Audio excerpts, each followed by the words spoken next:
I think you're on the end of it, Zach. Oh, my apologies. Would have made for a short presentation. There we go. Okay.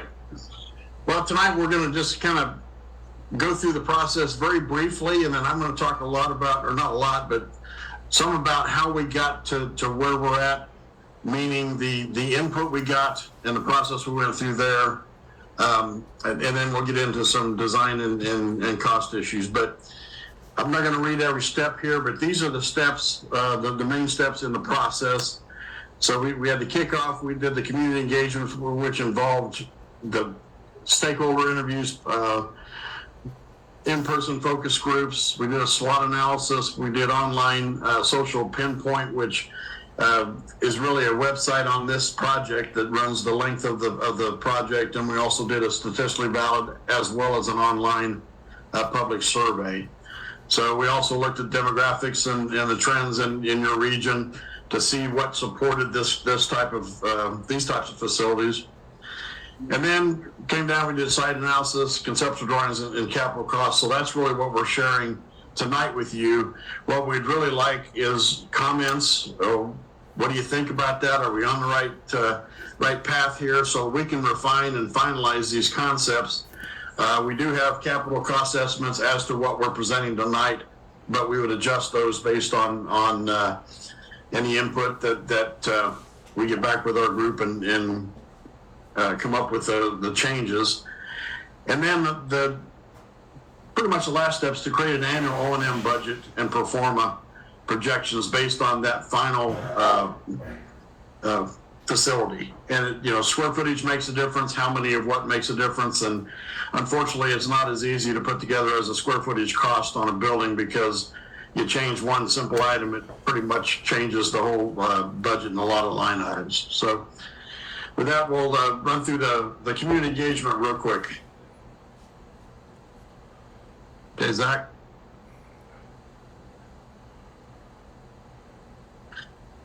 Okay, we came into town, all three of us. Actually, it was four of us. I had a colleague from Barry Dunn with me as well. And we hosted 9 stakeholder focus groups over a 3-day period. Had a open to the public webinar with 77 participants. We actually sat in Grand Forks and did that virtually. We found out through the pandemic that we got a lot more people there virtually than in person, and we were very happy to have 77 folks on that open web webinar. So we talked to 152 people in that first week, which also allowed us then to set up some preliminary questions on our social pinpoint, which was the project webpage, and to formulate our survey to send out.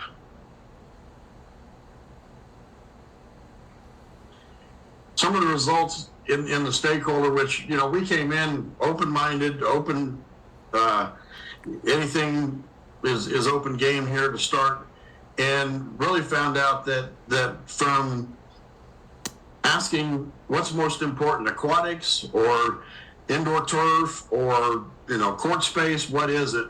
This is kind of the priority scoring of the stakeholders. And these stakeholders were folks that are actively involved in these activities, know what's available in town, know what they're using, knowing what it's like in the winter, all that stuff. So it kind of gave us that overall feeling that all three of these things are pretty well needed.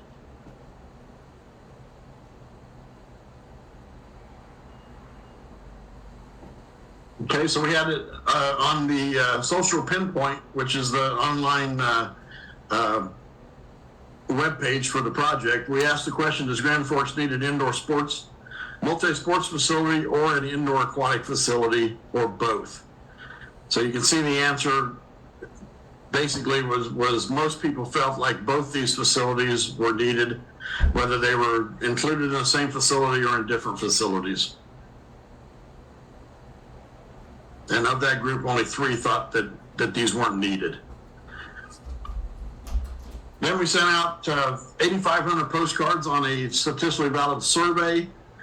We got 458 of what we call the invitation surveys, which is the The statistically valid, which puts that margin of error on every question at about plus or minus 3.5%.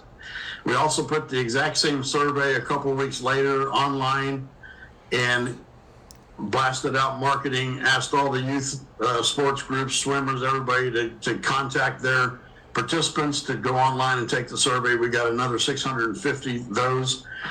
We combined got 1,108 surveys, which is great return. And on every question, we showed what the statistically valid survey said, what the online said, and in some cases what the combined said. We keep the statistically valid separately, so we keep that validity. But in most cases, the online is within a percentage or two of the same answers, with a few exceptions. And those few exceptions are very easily to know that, well, the soccer group really got with their group and that went up. So it kind of, that doesn't mean it's right or wrong, and we asked them to do that, but it is not that statistically valid. But we add those together to look at sometimes what that support of the open link is with the statistically valid. So we did not find a big discrepancy in very many areas, and if it was a positive discrepancy. Just a few results that I think really stood out. More than half of all the respondents feel there's either very important or extremely important to develop a community center with either an indoor turf courts and indoor competitive swimming pool. So again, back to all three are needed. Of the different components, approximately 30% of the residents saw the indoor competitive swimming pool as not that important. Being in this industry, and I think Zach and Steve would agree, that's just a matter of numbers. If you look at the overall population and the number of competitive swimmers that you have in your community, this is what we kind of expect, but we also then compare it to the other tools we have that show that it's desperately needed, because the rest of them are going away and you still have a large contingency to do that. And it's a want from a quality of life issue. So I just want to point out, these are all different tools. There's not one that is the silver bullet that said we got to follow to the T. The other thing that's very positive, go back a little bit, Zach, about 75% of the invite respondents, which is the statistically valid survey, responded that they will probably or definitely support an Alerus Center sales tax extension in order to support this complex. So that does include your open public, the people that might not ever step foot in it, and this and that. So that's very positive news. I always tell people those are not the same people that are going to go to the voting polls. So this is good news to take a pulse, but you still, I think, have to be aggressive as if this number was not this high. In order for both samples, 9% of the respondents will probably not support the tax extension, and 6% definitely not. So again, pretty low numbers with an opinion. That one includes both the online as well as the statistically valid. So that was good news. Okay, kind of back to the statistically valid survey and the open survey. This question was asking indoor turf, indoor recreation courts, and indoor competitive pool, which happened to be the top three. We listed a whole bunch of other things underneath that didn't rank quite as high as these. But column 1 in the red and pink, that's 1 and 2 on a scale of 1 to 5. So 1 and 2 is not that important or not important at all. 3 is pretty neutral, and 4 and 5 is very important, extremely important. So you can see where the percentages are on all three of these. The top row is the statistically valid survey, and the bottom row is the online. So you can see the percentage went up for all three, for indoor turf, for courts, for indoor pool on the open link, which means all your participants and their families are going on the online. The other one was a random sampling of your community, which still was over 50% on all three of these facilities.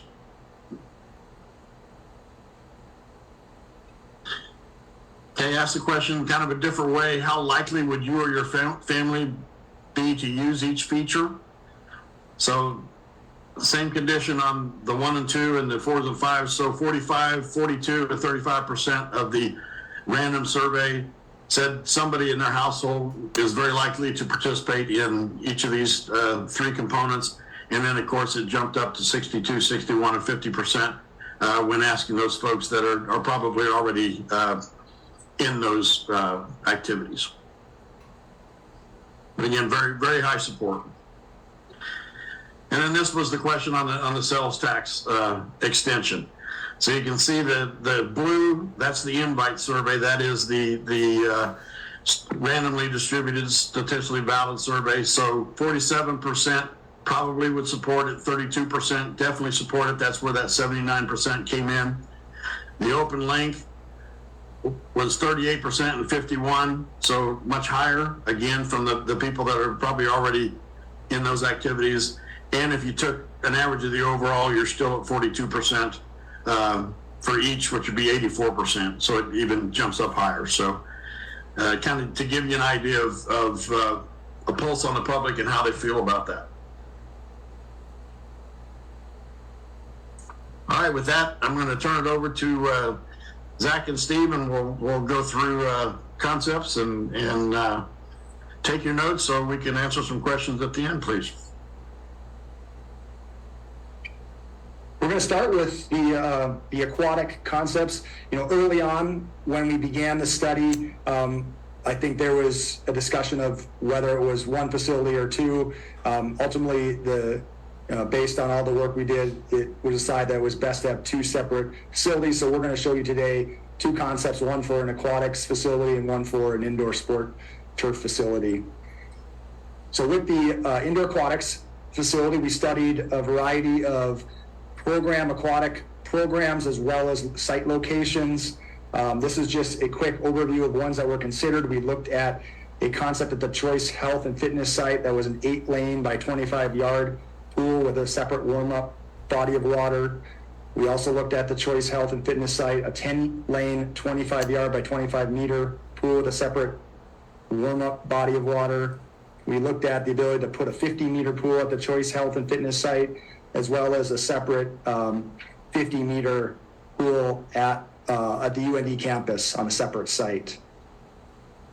You know, some of the strengths or some of the reasons that the 50-meter pool did not make sense at the Choice Health site were generally size, logistics of the site, but also mostly staffing efficiencies. You know, trying to have you know, having a facility at Choice Health was more efficient than having it off-site.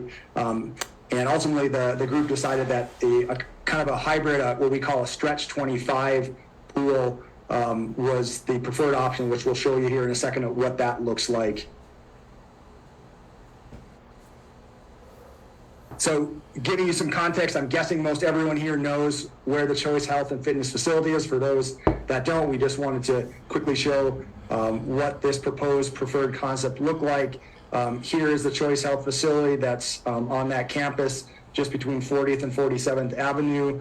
The area in red is proposed area of where that expansion would be. The site impacts of this expansion, you can see the expansion here, which will zoom in a little bit here to the southeast of the existing facility. This expansion would require, from our calculations, approximately 146 additional parking spaces to what's existing on the campus already. The proposed concept would look to have to remove or demolish approximately 100 of the existing spaces on the campus, and then we'd replace that with, you know, approximately 250 spaces either to the north or to the southeast of the expansion. Part of the goals of the project were to not disturb the existing Icon Sports Center expansion space that they have over there, so we did not add parking or look at expansion that way. This concept also recognizes that there's an existing spray park on site that would have to be relocated, that has been included in the budget. And the concept also looks at relocating the existing child watch or child care center and playground associated with it with a new separate entry. So we're going to zoom in and look at what this concept looks like. I'll kind of walk you through it. The concept focuses on a separate entry to the southeast corner of the building with some sort of drop-off and plaza, the ability to have a controlled access entry that can both lead into the new aquatics expansion facility, or if desired, be able to control access and allow people to connect through a corridor or a glass walkway down to the main existing building entry. When this is open, or depending on the access, the ability to come into a lobby space that has views directly into the natatorium competitive pool, or directly into the locker room space. About 3,000 square feet of locker room space is planned. There's also an additional 1,500 square feet of a multi-use, multi-purpose room or potential party room that could be subdivided for classes, training, parties, any sort of use that's associated with the aquatic facility. This concept also looks at renovating the existing water slides that are outdoors at this time and making them into year-round indoor water slides that don't have the concerns of the weather and other maintenance challenges. The concept also includes about 4,000 square feet of support spaces servicing the pool, and as I mentioned, a rear entry to the childcare drop-off and playground. For the aquatic space itself, it's about 17,000 square feet. The stretch 25 pool, and I'll let Steve jump in here and can elaborate, but allows for the ability to have 25-yard lanes in this direction, up to 15 lanes, and then the ability to have a movable bulkhead, which is shown here in gray, that can move and adjust to allow for 25 yards, 25 meters, or any additional length desired, and the ability to then move to have separate diving as well, separate from the swimming lanes. Yeah, that's an exceptionally flexible pool configuration that is really common for high schools across the country, as well as a lot of collegiate facilities that are in some of the mid-major conferences. It's an excellent facility just because of the flexibility that the movable bulkhead provides you. You can have swimming on one side of the bulkhead and diving on the other, and it kind of creates two pools. Or you can have swimming on one side of the bulkhead and a shallow warm-up area on the other side. So it's incredibly versatile, and it's great for competition, but as well as just everyday usage by the staff at Choice. The concept also includes the ability to have space for 1 meter and 3 meter diving boards as desired. And we've also included within the budget the ability to provide for ceiling suspended drop-down ninja cross course. That's a new kind of trend in the aquatic industry to provide another socialization, athletic exercise sort of element that can be easily integrated into a competition pool body, knowing that this facility will not only serve lap swimming, recreational swimming, but also have the ability to bring another amenity to the overall Choice Health and Fitness site.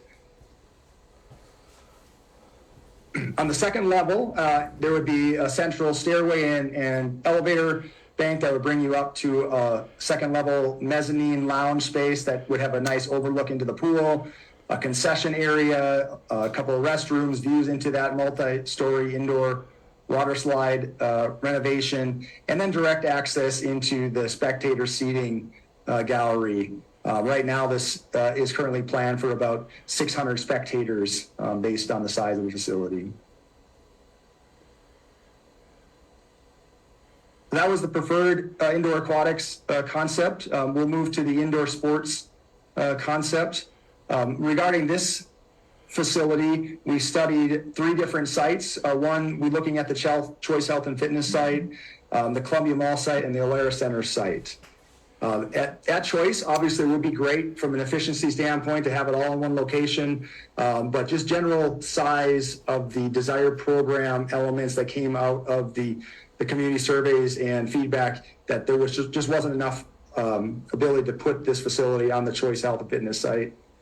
The Columbia Mall site was looked at, just a lot of more cons than pros within that site regarding existing demolition of the existing building, parking lots that really weren't in good shape, a lot of rework and costs that would have to go into taking away what's there before you can build back new. Also, the unknowns of some of the existing, tenants' ability to evict or potentially move out of those spaces. Potentially could also extend the timeline was a concern. The Alara site had a much more, pros than cons. It had great visibility, the ability to have shared parking with the Alara Center. The property there was already owned by the city, which was a big hurdle to make it reducing the timeline. Centrally located, great access, whether you're coming from the interstate or the adjacent services. And the site was obviously large enough for the facility or potentially slight growth if needed. So with that, we studied the preferred site of the Alara Center, again, to show some context of where this is located. The Alara Center here to the north on the map, this is their existing parking lot. And then to the south was about a 10.4 acre parcel that was right here where my cursor is showing. That is where we propose the sports facility, indoor sports facility. There is currently an existing BMX track in this location, and the proposal of that would be to look to move that on an adjacent site within the property. So here's a zoom in of the overall site concept. This size of facility, we calculated would require about 510 parking spaces, just under 500 for the sports facilities needs. And then there's a additional indoor golf simulator vendor that has been part of the discussion, a private vendor that would also require a couple, 20 or so spaces as well into that calculation. The sense of putting the building and orienting the parking to the north was feedback we received that having this parking tied to the Alara Center parking to the north will allow for flexibility, whether there's large events here or large events at the Alara Center, a bit of overflow could be managed in addition to overflow from the BMX course and its potential relocation to the northeast parcel. Part of this concept also maintained an existing 3.5 acre site in the southeast corner of this overview. And then, as I mentioned, the relocation, we've included in the budget the relocation of this BMX course onto this 1.5 acre property to the northeast. So we'll zoom in onto this concept as well and show you more about that. As I mentioned, the entry to the building would be to the north. There'd be a main entry into the sports facility, as well as a potential secondary entry for the vendor. This would allow for separate operations as needed, depending on hours, time of day, year that either facilities might be open. However, once you get inside, this orange area is kind of a lobby lounge entry area. There'd be a control point. There'd be the administration area, about 1,500 square feet of admin with a check-in desk, the ability to control access to the facility as desired, but also the ability to allow people to go into the indoor vendor space, the indoor golf simulator space directly from inside the building as well. From this lobby, you'd have views into the main turf area, access via stairs here to the second level, and then direct views into the indoor court space. The way the concept of the building is designed is that the large volume athletic spaces are on the perimeter with a central core providing the services for the facility. There would be a number of these gray boxes represent storage spaces dedicated to each amenity. There's a 5,000 square foot indoor sports training area that has its own dedicated storage with 5,000 square feet of a 100-meter indoor sprint track that would associate with the sports training element. There's a 80,000 square foot indoor turf area. This turf area would include one high school sized football field, the ability to have a high school sized football field, the ability for 6 U8 soccer fields, 3 U9 soccer fields, or potentially one U10, 11, or 12 soccer field if that sort of striping was desired. Additionally, modified high school softball fields would be potentially available, and then the ability to drop down 4 suspended batting cages within this area as well. To the east side of the facility, or the right side of the facility, is the indoor gymnasium space, about 32,000 square feet, which allows for 4 high school basketball courts, 8 U8 basketball courts, which, you know, for us are like a kind of a 6th grade level, or 6-year-old level, 5-6-year-old level. And then 4 volleyball with overhead suspended volleyball goals, and then up to 12 badminton courts that could be set up if desired. In the center core, beyond the storage spaces, storage for turf, storage for courts, and general storage, all the blue zones represent the required locker room, restroom.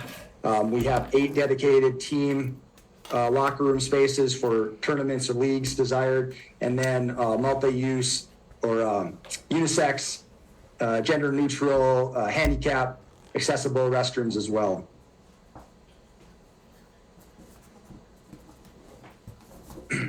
On the second level, you'd either access the second level through a stair by the entry or through a main gallery stair. All the area in orange is represented by the second level, which we're calling the mezzanine level. So you have, you know, open views down into the indoor turf space, down into the indoor basketball space. But the main amenity up on this level would include 8 dedicated pickleball courts with specific pickleball court surfacing enclosed within an area about 15,000 square feet. Adjacent to that would be lounge space for either spectators or players or participants waiting to get on, be able to watch the matches, watch the games, and queue up for the next game. The other amenity focused on this level is a large 2,500 square foot indoor playground area that could be a multi-story, multi-age element, and again with a dedicated lounge space for parents, grandparents that are there watching older siblings participate, or there with their younger siblings that might be hanging out in the playground area. And then with this, because we're trying to promote spectators and viewing from the second level mezzanine, there's about 5,000 square feet of spectator viewing, which is represented by these gray bars on the east side of the turf area, and then on the north and south sides of the gymnasium, which equates to just over 700, the ability to have over 700 spectators and see the spectator seating. And then finally, the blue blocks represent the public restrooms serving the second level.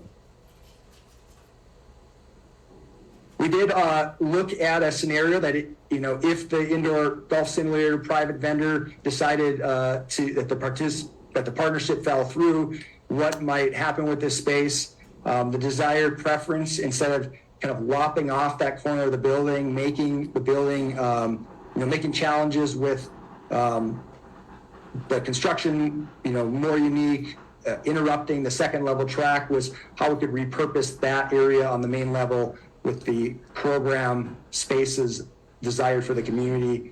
And so in this second alternate concept, we looked at moving the indoor playground space, which we now could increase to about 5,500 square feet. It could now have multiple play structures, multiple climbing elements, from the 2-year-old tots all the way to the teenage group or older young adults. There's lots of flexibility in that. A dedicated kind of restroom area and storage associated with that element. And then in addition to that, looked at adding 2 multi-use, again, meeting rooms or party rooms that could be rentable space for parties associated with any of the activities within this facility, or used for classes or training as well. This element, I forgot to mention, one of the main features and benefits of having the indoor golf vendor as part of the project was they were excited and willing to take on operations of the concessions and food service within the facility. That would take a large responsibility out of the Parks Department if they could take that on. In this concept, though, if they were not part of the overall plan, we did provide a space for a small concession area to provide that amenity for this facility. Some of the only other changes within this concept on the some of the storage increases. On the second level with the indoor playground moving down to the lower level, we would be able to increase the open lounge seating socialization zone that would allow for more hangout space, more spectator space, the ability to create zones for teams, camps, kids waiting between games, waiting between practices to hang out with their teams between those events if they didn't want to leave the facility as well. So those were the overall preferred concepts that came through the study. And with that, what we wanted to understand what were the costs were, what the capital costs were. So we looked at the capital costs. We also understand when we look at costs, we focus on total project costs. We think it's very important that everyone is speaking in the same terms of what's the cost of the project. It's not just what the building is, it's what all the other costs are. So we broke down the three concepts we have on the right here, the preferred stretch 25 pool expansion at Choice Health and Fitness. And then in green here, we have the two concepts that I just showed you for the indoor sports facility. The one on the left being the one with the golf vendor as part of the project, and the one on the right being without the golf vendor and having that indoor playground space on the lower level. Overall, for the indoor sports facility, the square foot, it was about 208,000 square feet, very large facility. Our costs here are all estimated based on a midpoint construction of April 2025. We think it's super important to understand inflation and understand what the costs are going to be when construction actually happens, not what they are today. So we've escalated this out based on our budgeting and historic numbers, and what we think the most realistic earliest timeline could be for construction. So 76,000 and 78 million and 76 million respectively for the indoor sports complex hard costs. The site costs just around 3.8 million, and then the soft costs and contingencies are around 20 to 21 million. Those contingencies we've estimated are included approximately 10% for the indoor sports facility and about 12.5% for the aquatics facility. Overall, for the indoor sports, about just over 100 million is the total project cost for this 208,000 facility concept that we presented. On the right here is the stretch 25 pool option concept that I showed you initially. Again, the square foot for that facility was about 42,000 square feet. Facility hard costs came in around 27 million. Site costs about $1.5 million. Soft costs in the range of 8.3 million, with an overall total project cost estimated around 37 million. And what I'm showing down here is what we believe the costs today are in Grand Forks, knowing that that escalation is a real cost.